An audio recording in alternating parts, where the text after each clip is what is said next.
الدخان پڑھنے سے مشکل دور ہوتی ہے. جو قریب المرگ ہو اس پر سورہ جاسیہ کا دم کرنے سے خاتمہ بالخیر ہوتا ہے. سورہ حجرات کا پڑھنا اور دم کر کے پینا گھر میں خیر و برکت کے لیے مفید ہے. سورہ قاف پڑھنے سے جو باغ ہوتے ہیں ان کے پھلوں میں کثرت ہوتی ہے. سبحان اللہ. سورہ رحمان 11 بار پڑھنے سے تمام مقاصد پورے ہوتے ہیں. سورہ واقعہ جو شخص روزانہ پڑھے گا اسے کبھی فاقہ نہ ہوگا. سورہ ملک کو ہر رات پڑھنے والا عذاب قبر سے محفوظ رہے گا. سورہ مزمل کو 11 بار پڑھنے سے ہر مشکل آسان ہو جاتی ہے. سورہ مدثر کو پڑھ کر حفظ قرآن کی دعا مانگنے سے قرآن کریم کا یاد کرنا آسان ہو جاتا ہے. جو بچے حفظ کر رہے ہیں ان کے لیے زبردست وظیفہ ہے. سورہ النازعات پڑھنے سے جاں کنی کی تکلیف نہیں ہوگی. سورہ دحا پڑھنے سے بھاگا ہوا آدمی واپس آ جائے گا. سورہ علم نشرح کو جس مال پر پڑھ دیا جائے اس میں خوب برکت ہوتی ہے. سورہ تین والتین والزیتون جو ہے 3 مرتبہ پڑھنے سے اخلاق و کردار بہتر ہوتے ہیں. سورہ علق میں جوڑوں کے درد کا علاج ہے. سورہ قدر جو صبح و شام پڑھے اللہ عز و جل اس کی عزت بڑھا دے گا. سورہ بینہ برس اور یرکان کا علاج ہے. جس آدمی یا جانور کو نظر لگی ہو اس پر سورہ عادیات کا دم مفید ہے. سورہ قارعہ پڑھنے سے بلاؤں سے حفاظت رہتی ہے. سورہ تکاثر کو 300 بار پڑھنے سے جلد قرض ادا ہو جاتا ہے. کئی لوگ کہتے ہیں جناب قرض بہت ہے چلے قرآن کا وظیفہ لے لیں. الہاکم التکاثر یہ جو سورت ہے 300 بار پڑھنے سے بہت جلد قرض اتر جاتا ہے. سورہ عصر پڑھنے سے غم دور ہو جاتا ہے. سورہ ہمزہ اور سورہ فیل دشمن کے شر سے حفاظت کے لیے اور سورہ قریش جان کی حفاظت کے لیے بڑی مجرب ہے, بڑا کمال کا وظیفہ ہے. سورہ ماعون بڑی مشکل کے وقت میں پڑھنا بہت مفید ہے. سورہ کوثر کی تلاوت سے بے اولاد صاحب اولاد ہو جاتا ہے. کئی بے اولاد بھی وظائف مانگ رہے ہوتے ہیں. سورہ کافرون 1/4 قرآن کے برابر ہے. سورہ زلزال نصف قرآن کے برابر ہے. سورہ اخلاص 1/3 قرآن کے برابر ہے. اور سورہ فلق اور سورہ ناس سے جن اور شیطان اور حاسدوں کے شر سے حفاظت رہتی ہے.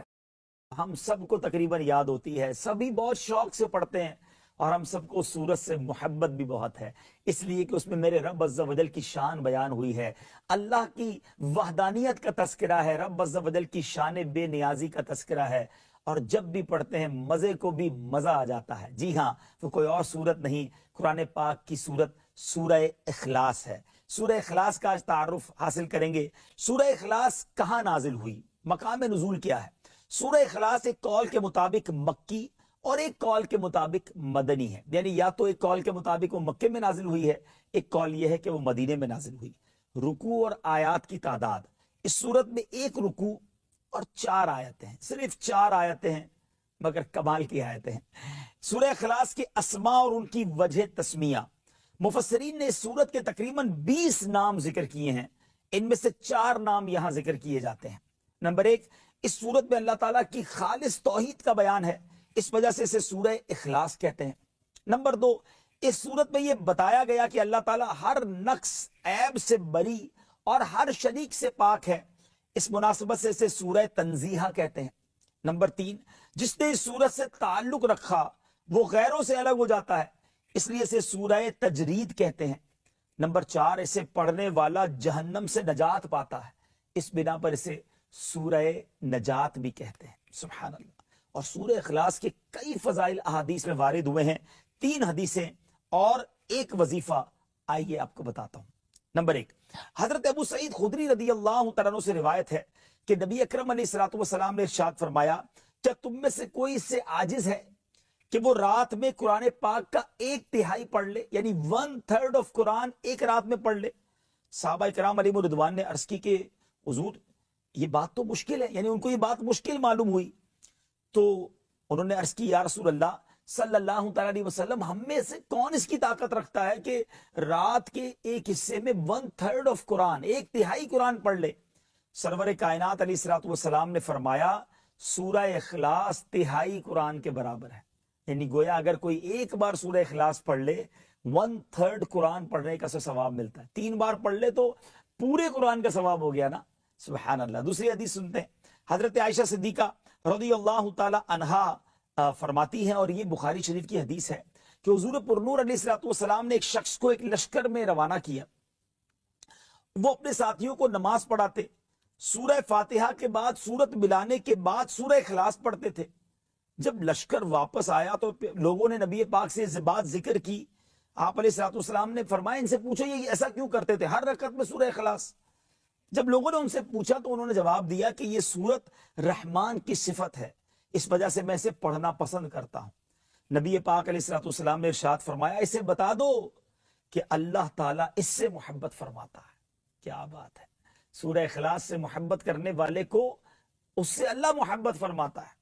نمبر 3، حضرت انس رضی اللہ تعالیٰ عنہ سے روایت ہے، اور یہ ترمذی شریف کی حدیث ہے. ایک شخص نے سید عالم علیہ الصلوۃ والسلام سے عرض کی مجھے اس سورت سے بہت محبت ہے. ارشاد فرمایا اس کی محبت تجھے جنت میں داخل کر دے گی. واہ بھائی واہ. اب امید کرتا ہوں کہ تمام ناظرین کو بھی محبت ہو گئی ہوگی.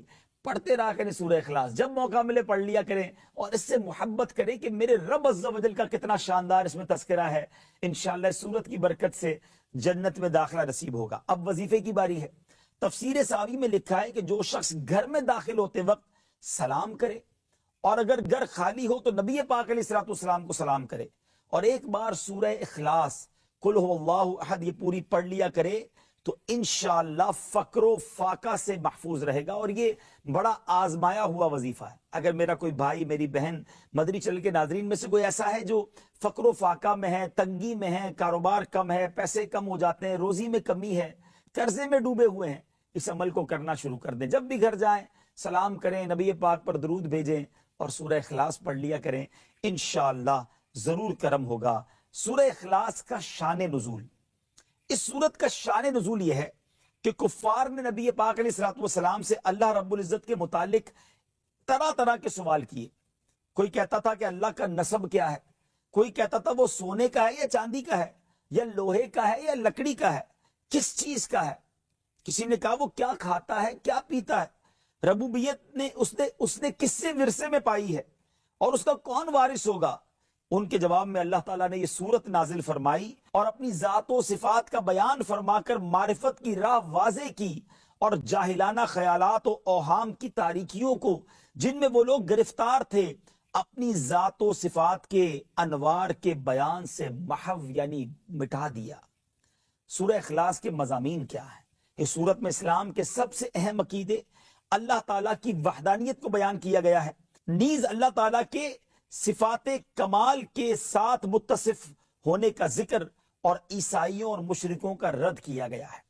سورہ ابو لہب کے ساتھ اس کی کیا مناسبت ہے، کیونکہ اس سے پہلے سورہ ابی لہب ہے. تو سورہ اخلاص کی اپنے سے ماقبل سورت لہب کے ساتھ مناسبت یہ ہے کہ یہ دونوں سورتوں کی آیت کے آخر کا وزن ایک جیسا ہے. اللہ کریم ہم سب کو قرآن پاک سے سچی محبت عطا فرمائے. آج ایک ایسی بیماری، ایک ایسے وائرس، ایک ایسے پرابلم کے بارے میں ڈسکس کرنا ہے جو آج سے صدیوں پہلے ایک قوم پر ہوا اور 70,000 لوگ اس سے مارے گئے. ایک ایسا وائرس اور ایک ایسی بیماری تھی جو آن کی آن میں پوری قوم کو اس نے تہس نہس کر دیا. آج بھی ہماری اس دنیا میں بڑے بڑے وائرس آتے ہیں، بڑی بڑی بیماریاں آتی ہیں، لوگ دھڑا دھڑ ہلاک ہونا شروع ہو جاتے ہیں، ایک پریشانی پھیل جاتی ہے. قرآن ہمیں اس بارے میں کیا رہنمائی دیتا ہے، ہمیں قرآن سے سیکھنے کو کیا ملتا ہے؟ ایک قرآنی واقعہ ہے، توجہ سے سنیے گا. معاملہ ہے، ماجرا ہے بنی اسرائیل کا. جب میدان طیہ میں بنی اسرائیل نے یہ خواہش ظاہر کی، حالانکہ ان پر من و سلوہ اترتا تھا، مگر انہوں نے خواہش ظاہر کی کہ ہم زمین سے اگنے والے غلے اور ترکاریاں کھائیں گے. تو ان لوگوں کو حضرت موسیٰ علیہ السلام نے فرمایا کہ تم لوگ من و سلوہ کے نفیس کھانے چھوڑ کر، جو آسمان سے کھانا اترتا تھا اس کو چھوڑ کر گیہوں، دال اور ترکاریوں جیسی خسیس اور گھٹیا غذائیں کیوں طلب کر رہے ہو؟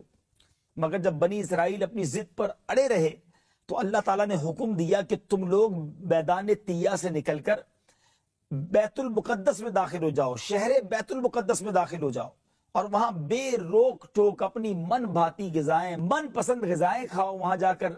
اور یہ ضروری ہے کہ تم لوگ بیت المقدس میں کمال ادب و احترام کے ساتھ، جب بیت المقدس کا دروازہ ہے اس میں جھک کر داخل ہونا، اور داخل ہوتے وقت یہ دعا مانگتے رہنا کہ یا اللہ تو ہمارے گناہوں کو معاف فرما دے تو ہم تمہارے گناہوں کو بخش دیں گے. صرف ایک شرط تھی کہ دروازہ بیت المقدس میں عجز کے ساتھ، انکساری کے ساتھ، سر جھکاتے ہوئے یہ کہتے ہوئے گزرنا ہے کہ یا اللہ گناہ معاف فرما دے، استغفار گویا کرتے ہوئے گزرنا ہے، اللہ سے معافی مانگتے ہوئے گزرنا ہے. مگر بنی اسرائیل عجیب و غریب قوم تھی، اتنے عذاب آئے، اتنی نافرمانیوں کے بعد سزائیں بھی ملی، مگر باز نہیں آتے تھے، سرکش تھے، شرارتوں کے عادی تھے اور خدا کی نافرمانیوں کے گویا خوگر تھے. بیت المقدس کے قریب پہنچ کر ایک دم ان لوگوں میں ایک شرارت ان کو سوجھی. یہ نافرمان لوگ بجائے جھک کر داخل ہونے کے اپنی سرینوں پر گھسٹتے ہوئے دروازے میں داخل ہوئے، یعنی زمین پر گھسٹتے ہوئے داخل ہوئے، اور حطہ یعنی معافی کی دعا کے بجائے حبہ فی شعرا یعنی ایک دانہ ہے ایک بال میں، مذاق اڑا رہے ہیں. دعا کے لفظ کی بجائے وہ ایک کھیت کے دانے اور بالی کی بات کر رہے ہیں، اور پھر اب وہ مذاق اور مسخری کرتے ہوئے بیت المقدس میں داخل ہوئے. یہ سمجھتے تھے کہ نافرمانی کا کوئی انجام نہیں ہوگا، بے ادبی کی کوئی سزا نہیں ملے گی، گناہوں کو معاف کرنے کا وعدہ تھا کہ معافی مانگتے ہوئے انکساری کے ساتھ گزرو گے تو تمہارا بیڑا پار ہو جائے گا. مگر عجیب قوم تھی، نافرمان قوم تھی، اسلام کی باتوں میں مذاق اڑاتی تھی، اللہ اور اس کے رسول کے احکام کو بھی مذاق میں اڑاتی تھی. اس قوم کا پھر انجام کیا ہوا ناظرین؟ اب فرمان ربانی کی اس نافرمانی اور حکم الہی کے ساتھ تمسخر کی وجہ سے ان لوگوں پر قہر خداوندی کیسے نازل ہوا، یہ عذاب کیسے نازل ہوا کہ ان لوگوں میں طاعون کی وبائی جو مرض تھا، طاعون کی جو وبا تھی وہ پھیل گئی. اور ایک گھنٹے میں ناظرین ذرا غور کیجئے گا، ایک گھنٹے میں 70,000 بنی اسرائیل کے لوگ مچھلی کی طرح تڑپ تڑپ کر مر گئے. یہ عذاب الہی تھا. 70,000 کے قریب بنی اسرائیل کے لوگ مارے گئے. اب یہ طاعون کیا ہے؟ یہ کیسی بیماری ہے؟ یہ کیسا وائرس ہے؟ ایک مہلک وبائی بیماری ہے جس کو ڈاکٹر پلیگ کہتے ہیں، آج کے زمانے میں سے پلیگ کہا جاتا ہے. اس بیماری میں گردن اور بغلوں اور کنجے ران میں یعنی رانوں کے درمیان آم کی گٹھلی کے برابر گٹھلیاں نکل آتی ہیں، جس میں بے پناہ درد اور ناقابل برداشت سوزش ہوتی ہے اور شدید بخار چڑھ جاتا ہے. آنکھیں سرخ ہو جاتی ہیں اور دردناک جلن سے شعلے کی طرح جلنے لگتی ہیں، اور مریض شدت درد اور شدید بے چینی اور بے قراری میں تڑپ تڑپ کر بہت جلد مر جاتا ہے. اور جس بستی میں یہ وبا پھیل جائے اس بستی کی اکثر آبادی موت کے گھاٹ اتر جاتی ہے، اور ہر طرف ویرانی اور خوف و ہراس کا دورہ پھیل جاتا ہے. حضرت اسامہ رضی اللہ تعالیٰ عنہ سے روایت ہے کہ حضور اقدس صلی اللہ تعالی علیہ وآلہ وسلم نے ارشاد فرمایا، بے شک یہ طاعون ایک عذاب ہے جسے تم سے پہلے لوگوں پر مسلط کیا گیا، لہذا جب کسی جگہ طاعون ہو اور تم وہاں موجود ہو تو تم طاعون سے بھاگ کر وہاں سے نہ نکلو، اور جب کسی جگہ طاعون ہو تو تم وہاں نہ جاؤ. نمبر 2، ایک اور روایت میں ہے کہ نبی اکرم علیہ الصلوۃ والسلام نے ارشاد فرمایا، طاعون پچھلی امتوں کے عذاب کا بقیہ ہے. جب تمہارے شہر میں طاعون واقع ہو تو وہاں سے نہ بھاگو، اور دوسرے شہر میں واقع ہو تو وہاں نہ جاؤ. نمبر 3، ام المومنین حضرت عائشہ صدیقہ رضی اللہ تعالی عنہا فرماتی ہیں، میں نے رسول اللہ صلی اللہ تعالی علیہ وسلم سے طاعون کے بارے میں عرض کی. ناظرین یہ بخاری شریف کی حدیث ہے. تو پیارے آقا علیہ الصلوۃ والسلام نے مجھے بتایا کہ طاعون ایک عذاب ہے، اللہ تعالیٰ جس پر چاہتا ہے یہ عذاب بھیج دیتا ہے، اور اللہ تعالیٰ نے اسے اہل ایمان کے لیے رحمت بنایا ہے. کوئی مومن ایسا نہیں جو طاعون میں پھنس جائے لیکن اپنے شہر ہی میں صبر سے ٹھہرا رہے اور یہ سمجھے کہ یہ اللہ تعالیٰ نے لکھ دی ہے، اس کے سوا کوئی تکلیف مجھے نہیں پہنچ سکتی، تو اسے شہید کے برابر ثواب ملے گا. یعنی آج کے دور میں کوئی مسلمان کسی طاعون کے مرض میں مبتلا ہو کر انتقال کرتا ہے، صبر کرتا ہے، تو یہ اس امت کے لیے رحمت ہے اور وہ شہید کا مرتبہ پاتا ہے. ناظرین سیکھنے کو کیا ملا؟ ایک بات تو یہ پتا چلی کہ اگر کسی قوم میں وبا ہو تو وہاں نہیں جانا چاہیے، اس سے بچنا چاہیے، اپنے آپ کو بچانا چاہیے. اور اگر کوئی بیماری آ جاتی ہے اور اگر بندہ صبر کرتا ہے، علاج کرنے میں حرج نہیں ہے، لیکن اگر صبر کرتا ہے تو اللہ بیماری میں مرنے والوں کو بڑا مرتبہ عطا فرماتا ہے. بیماری تو بعض اوقات گناہوں کے کفارے کا باعث ہوتی ہے, تو ہمیں اس میں احتیاط بھی کرنی ہے, اپنی صحت کا خیال بھی رکھنا ہے. اور یہاں ایک اور بڑی اہم بات اس واقعے سے سیکھنے کو ملی ہے ناظرین, اور وہ یہ ہے کہ اس قوم پر عذاب کیوں آیا؟ شریعت کے احکام پر مذاق اڑایا گیا, اللہ کی نافرمانی کی دلیری دکھائی گئی, گناہ کو چھوٹا سمجھا گیا. ذرا غور کیجئے, آج کیا ہمارے معاشرے میں یہ باتیں عام نہیں ہیں؟ لوگ کبھی نماز کا مذاق اڑاتے ہیں, کبھی مذہبی حلیے کا مذاق اڑاتے ہیں, کبھی اللہ رسول کے احکام کا مذاق اڑاتے ہیں, کبھی جنت کا, کبھی دوزخ کا, کبھی فرشتوں کا مذاق اڑایا جا رہا ہوتا ہے. معاذ اللہ جہنم کے عذاب کو کامیڈین ایک طرح سے مزاحیہ خاکوں میں پیش کیا جاتا ہے کہ وہاں تو سارے وہ لوگ ہوں گے اور فلموں ڈراموں والے ادھر ہی ہوں گے, تو میں بھی ادھر جاؤں گا. عجیب عجیب خاکے, عجیب عجیب باتیں. یعنی اللہ کے عذاب کی کوئی سختی ہی نہیں ہے. کیا ایسا فیل کروانا چاہ رہے ہیں کہ ہم عذاب بھی سہ لیں گے؟ ذرا سوچئے, یہ باتیں کرتے ہوئے احساس نہیں ہوتا کہ ہم مسلمان ہیں اور ہم اللہ کی بات کو, شریعت کے احکام کو مذاق میں اڑائیں؟ کسی کی داڑھی کا مذاق, کسی کے برقعے کا مذاق, کسی کی اسلامی جو ہے وہ جو اگر زندگی ہے تو اس کا مذاق. نہ کریں ایسا. ایسا نہ ہو کہ آج ہم کسی کا مذاق اڑا رہے ہیں اور خاص طور پہ شریعت کے احکام کا مذاق اڑا رہے ہیں, پھر کہتے ہیں گھر برباد ہو گیا, روزی ختم ہو گئی, بیماریاں جان نہیں چھوڑ رہی, پریشانیوں میں ہی گھرا رہتا ہوں. ذرا سوچیے زبان کیا کر رہی ہے. زبان میں کتنی ایسی باتیں ہیں جو معاذ اللہ صبح و شام لوگ کر رہے ہیں. اچھا کر نہیں رہے تو اس کو شیئر کر رہے ہیں. ایسے خاکے, ایسی باتیں, ایسے لطیفے, ایسے چٹکلے آ گئے تو خود بھی پڑھا, دوسروں کو بھی بھیج دیا. یہ نہ سوچا کہ اس میں شریعت کا مذاق ہے. آپ مجھے بتائیں نا, کئی ملک ایسے ہیں جب بادشاہ کے خلاف بات نہیں کی جا سکتی, بالکل بغاوت کا اس پہ مقدمہ بن جاتا ہے. کئی ملک ایسے ہیں جہاں اس ملک کی فوج کے خلاف بات نہیں کی جا سکتی. اگر کسی ملک کی سلطنت ہے تو وہاں سلطنت کے خلاف بات نہیں کی جا سکتی, بڑے بڑے لوگ ڈرتے ہیں. تو ٹھیک ہے, اگر اس ملک کا یہ قانون ہے, تو جب ممالک کے بادشاہوں, ممالک کی افواج, ممالک کی سلطنت کے بارے میں بات نہیں کر سکتا کوئی اس کے مخالف بات نہیں کر سکتا, تو اللہ رسول کے بارے میں مسلمان کیسے بات کر سکتا؟ آپ خود سوچیں نا. یعنی ایک دنیا کے حکمران کا ادب ہے, احترام ہے, خوف ہے, ڈر ہے کہ سزا ہو جائے گی. شریعت کے احکام کا کوئی خوف نہیں ہے, قرآن و حدیث کی بات کا کوئی احترام نہیں ہے. ایک بات نہیں مانی تھی اس قوم نے, کہا گیا تھا معافی مانگتے ہوئے اس سے گزرنا دروازے سے, اور لوگ مذاق اڑاتے ہوئے گزرے تھے. میرے پاس بہت سارے جملے ناظرین, میں بول نہیں سکتا. حج پر جاتے ہیں تو لبیک اللہم لبیک, بڑی اچھی بات ہے, یہ تو پڑھنا ہے حاجیوں کو, مگر کہتے ہیں نا ہر بات میں جس کو مذاق سوچتا ہے, ہر بات میں جس کو لوگوں کو ہنسانا ہے, تو وہ اس کا بھی مذاق اڑا رہا ہے, اس کا بھی کوئی جملہ بنا لیتا ہے. مارے جائیں گے, پھنس نہ جائیں. یہ بے ادبی کہیں تباہ و برباد نہ کر دے. بعض اوقات چند جملے ایمان اکارت کر دیتے ہیں. ہمیشہ یاد رکھے, با ادب با نصیب, بے ادب بد نصیب. ہمیشہ با ادب رہیے, بے ادبی نہ کیجیے. ناظرین ایک بات پہلے سمجھیے, پلیز ذرا غور سے سنیے. سب سے قیمتی چیز کیا ہے ہمارے پاس؟ مسلمان کے پاس جو سب سے قیمتی چیز ہے نا, وہ اس کا ایمان ہے. دیکھیں نا, اگر کسی کے پاس دنیا کی بہت ساری دولت ہو, زبردست مال و اسباب ہو, ایمان نہ ہو, یہ دولت کس کام کی, یہ شہرت کس کام کی؟ کیونکہ جو بے ایمان ہے نا, جو کفر پر مرے گا, وہ ہمیشہ ہمیشہ جہنم میں رہے گا. تو کس کام کا یہ مال و دولت, کس کام کا یہ مال و اسباب؟ ایمان ہے تو سب کچھ ہے. ایک حدیث پاک ہے, انما الاعمال بالخواتیم, اعمال کا دار و بدار خاتموں پر ہے. یعنی مسلمان رہا بھی اور مسلمان مرا نہیں تو بھی سارے اعمال برباد ہو جائیں گے. حج, عمرے, زکوٰۃ, خیرات, نمازیں, روزے, یہ سب جب کام آئیں گے جب میں اور آپ ایمان لے کے قبر میں جائیں گے. اگر کوئی بے ایمان قبر میں گیا تو everything will be demolish, ختم, وینشڈ, فنش ہو جائے گا, نل اینڈ وائڈ ہو جائے گا. تو آپ ذرا سوچئے کہ ایمان کی حفاظت کی ہمیں کتنی فکر ہونی چاہیے.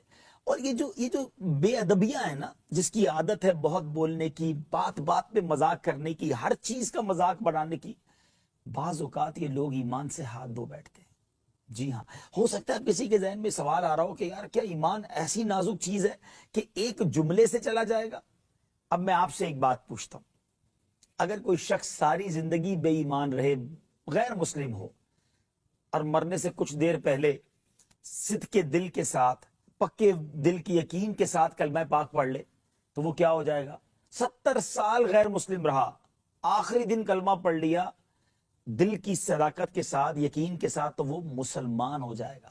پتہ چلا ایک جملہ کفر کی وادی سے کسی کو اسلام کی وادی میں، اسلام کے نور میں داخل کر سکتا ہے، تو ایک جملہ ہی مسلمان کا کہا ہوا بے ادبی والا اسے کفر میں لے جا سکتا ہے، اس کا ایمان برباد ہو سکتا ہے۔ حسد دوستوں سے ہوتا ہے، رشتہ داروں سے ہوتا ہے، پڑوسیوں سے ہوتا ہے، ساتھ کاروبار کرنے والوں سے ہوتا ہے، ایک ہی فیلڈ کے لوگوں میں ہوتا ہے۔ اللہ معاف کرے، اتنا مردود شیطان عالم دین کو عالم دین سے حسد کروا دیتا ہے، نعت خواں کو نعت خواں سے حسد کروا سکتا ہے۔ جب نبیوں کے بچوں کو حسد کروا دیا تو میں اور آپ کیا چیز ہیں؟ تو یاد رکھیے، اب سوال میرا یہ ٹیسٹ، پہلا ٹیسٹ، کوئی ایسا ہے آپ کی لائف میں کہ جب بھی آپ کے سامنے اس کی تعریف ہوتی ہے آپ کو پرابلم ہونا شروع ہو جاتی ہے؟ آپ کہتے ہیں کسی اور کی بات کرو نا، کیوں اس کا ذکر کر رہے ہو؟ تکلیف ہو رہی ہے۔ It means there is something wrong in my heart، کچھ نہ کچھ ہے یار، اس کی تعریف کیوں بری لگتی ہے؟ دوسرا ٹیسٹ، کوئی ایسا ہے آپ کی لائف میں کہ جب بھی اس کو ترقی ملتی ہے آپ کو بڑا برا لگتا ہے، یار یہ پھر اور آگے بڑھ گیا، ایک دکان تھی، 2 دکانیں، ایک فیکٹری تھی، دوسری فیکٹری بھی لگا لی، پاکستان سے باہر بھی بزنس شروع کر دیا، اچھا یورپ کا بھی اس کا ویزا لگ گیا، ایک اور گاڑی لے لی، اچھا اور مشہور ہو گیا، ہمارے محلے میں کوئی نہیں جانتا تھا، ساری دنیا میں سے جان رہے ہیں۔ اگر آپ کو پرابلم ہے اس کی ترقی میں، it means something wrong. تیسرا اور آخری ٹیسٹ، کوئی ایسا ہے کہ جب اس کا کوئی نقصان ہوتا ہے، جب اس کو کوئی پرابلم ہوتی ہے، اللہ نہ کرے اس کی گاڑی لگ جائے، اس کی فیکٹری میں آگ لگ جائے، یا وہ بدنام ہو جائے، اس کے ساتھ کوئی ایسی غلطی ہو جائے اور آپ کو پتا چلتا ہے، تو آپ کو دل میں خوشی ہوتی ہے کہ یار یہ ہوا کام، مزہ آ گیا۔ اپنے دل پہ بندہ افسوس کرے، اتنا برا دل ہے میرا کہ کسی مسلمان کا نقصان ہوا اور مجھے خوشی ہو رہی ہے۔ یاد رکھو، جو کسی کا برا سوچتا ہے اس کا بھی برا ہی ہوتا ہے۔ تو یہ حسد کی میں نے آپ کو یوں سمجھے 3 ٹیسٹ بتا دیے ہیں۔ اگر آج دل میں یہ خیال آ رہا ہے نا کہ ہاں یار فیملی میں یا دوستوں میں یا کولیگز میں کوئی ہے ایسا کہ جس کی تعریف اچھی نہیں لگتی، جس کی بربادی کا دل چاہتا ہے، اب سمجھ لو کہ ڈائیگنوز ہو گئی ہے، پوزیٹیو آ گیا ہے۔ علاج کیا ہے؟ سب سے پہلا علاج، سبحان اللہ، یہ ہر بیماری کا علاج ہے، جسمانی بیماری کا بھی علاج ہے اور روحانی بیماری کا بھی علاج ہے، اور وہ ہے دعا۔ اللہ سے دعا کرتے رہا کرو، اے اللہ میرے دل کو صاف کر دے، حسد بھی نکال دے، تکبر بھی نکال دے، اے اللہ عجب بھی نکال دے، ریاکاری بھی نکال دے، اے اللہ مسلمانوں کا کینہ بھی نکال دے، گناہگار ہوں میرے دل کو پاک کر دے، تجھے محبوب پاک کے نورانی دل کا واسطہ میرے دل کو اجیالہ کر دے۔ رو رو کے اللہ سے دعا مانگتے رہا کرو، وہ کریم ہے، نگاہ رحمت فرمائے گا، یہ دل صاف ہو جائے گا۔ یہ پہلا علاج۔ دوسرا علاج جو کہ تھوڑا سا مشکل ہے، انجیکشن بھی تو تکلیف دیتا ہے نا، یہ سمجھ لو ایک انجیکشن بتا رہا ہوں، وہ یہ ہے کہ آپ کو جس سے حسد ہو گیا ہے نا، آپ اس کو تحفہ دیں۔ اب آپ کہیں گے مولانا صاحب بندہ پہلے ہی اچھا نہیں لگتا، آپ کہہ رہے ہیں اس کو تحفہ دیں؟ ہاں، کیوں؟ کیونکہ میرے آقا کی حدیث ہے، تحفہ دو گے محبت بڑھے گی۔ ایک آخری علاج لے لو، وہ کیا ہے؟ What ever problem you have in your mind, آپ کو کسی کی دولت سے پرابلم ہوتا ہے، یار یہ پیسے والا ہو گیا میں غریب، پرابلم ہے نا، اب اس کی دولت کے لیے دعا کریں، یا اللہ اس کی دولت میں اور برکت دے دے۔ یہ اینٹی بائیوٹک ہے، ہاں، لیکن اس کا فائدہ بتاؤں گا۔ آپ کو کسی کی شہرت سے پرابلم ہے، یہ اتنا مشہور ہو گیا، آپ دعا کریں یا اللہ اس کی عزت میں اور برکت ڈال دے۔ آپ کو کسی کے چہرے سے پرابلم ہے، یار اتنا خوبصورت ہے، یا اللہ اس کے حسن میں اور برکت دے دے۔ ہے مشکل، جب آپ دعا کریں گے نا آپ کو لگے گا یار دل پر بڑا بھاری پڑ رہا ہے، یہی تو علاج ہے۔ لیکن ہوگا کیا اینڈ آف دا ڈے کہ جب کوئی آ کر آپ کو خبر دے گا نا یار وہ اور ترقی کر گیا، اس کا کاروبار اور بڑھ گیا، تو آپ کے دل سے جواب آئے گا میں بھی تو دعا کرتا تھا اس کے لیے، بڑھنا ہی تھا، اللہ کی رحمت سے اور بڑھ جائے۔ تو ہمیشہ یاد رکھیں، جب کی کسی مسلمان کی ترقی کی خبر ملے نا، آپ نے یہی کہنا یا اللہ اسے اور ترقی دے اور مجھے بھی ساتھ دے دے، میرے رب کے خزانے بھرے ہوئے ہیں۔ آج تو پرابلم یہ ہے کہ ساتھ کھاتے ہیں، ساتھ بیٹھتے ہیں، ساتھ روز ہوتے ہیں اور پتہ بھی نہیں چلتا۔ کوئی دوست آ کر کہنا نئی گاڑی لی ہے، اچھا بھائی دکھاؤ تو صحیح، کون سا ماڈل ہے؟ یہ والا ماڈل۔ اچھا یار ذرا مٹھائی تو کھلاؤ، مٹھائی بھی کھا لیں گے، جیسے ہی گاڑی لے کر آگے جائے گا سود کے پیسوں سے لیے۔ اپنے گھر پہ کسی نے دعوت کی، شاندار دعوت، نیا گھر بنایا، بریانی بھی کھائی، کھانا بھی کھایا، جیسے ہی باہر نکلے یہ 2 نمبر کے پیسوں سے گھر بنایا۔ یار تمہیں پرابلم کیا ہے؟ اللہ اسے ترقی دے رہا ہے، ہم کیوں تکلیف میں آتے ہیں کسی کی نعمت پر؟ خوش ہونا